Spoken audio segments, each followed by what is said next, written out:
Reggie Miller and Ray Allen are two of the greatest shooting guards in NBA history, who both have a very similar playstyle, which is why I decided to do a comparison between the two of them to see who is the better player. To determine that, I came up with a few criteria.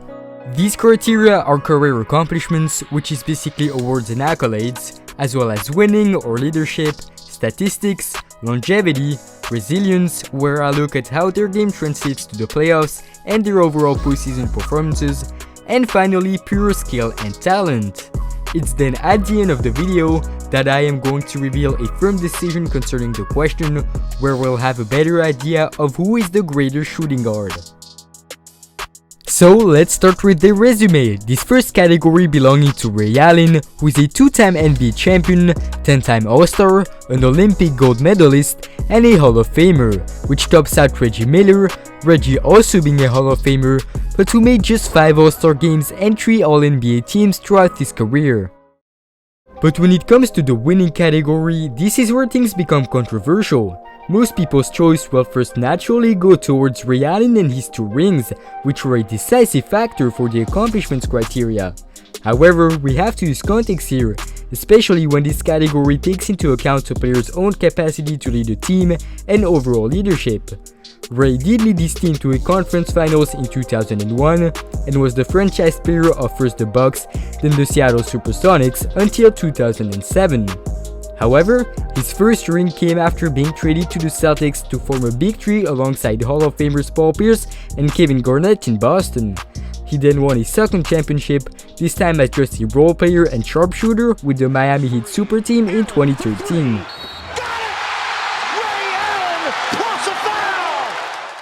But on Reggie's side of things, dude spent his entire career in Indiana and still had a fair share of playoff success as the Pacers franchise player. So, I'm giving this category a tie. Next up, let's have a look at statistics, starting with the Nick Killer. Well, the sniper from Indiana has better overall efficiency as he owns the 4th highest career offensive rating in NBA history and got a career 62 true shooting percentage compared to Ray Allen's 56%. Reggie also had a season with 50-40-90 shooting splits and has reached over 25 total career points, 2 impressive feats that Ray Allen was not able to accomplish.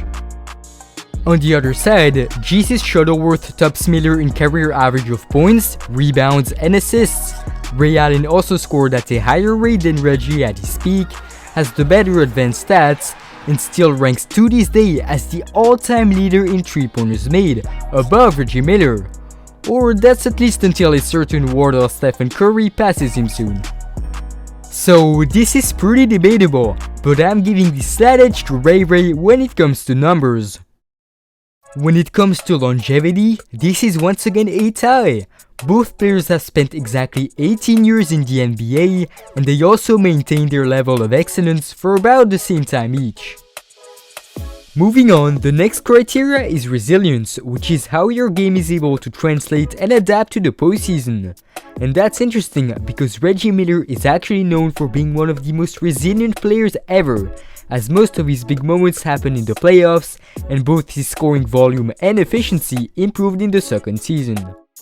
On the other hand, Ray Allen might have been clutch. Back out to Allen, his 3-pointer, bang! Tie game with 5 seconds remaining! But his stats regressed in the playoffs, so regardless, this criteria has to go to Reggie Miller. And now moving on to the final category, we got the eye test. And this is again very interesting, because we can realize Reggie Miller and Ray Allen have the exact same skill set. They are both 2 of the best shooters in NBA history, Ray Allen being slightly on top. They also have an all-time great off-ball movement, Reggie here being a bit more known for that, and they are both extremely clutch.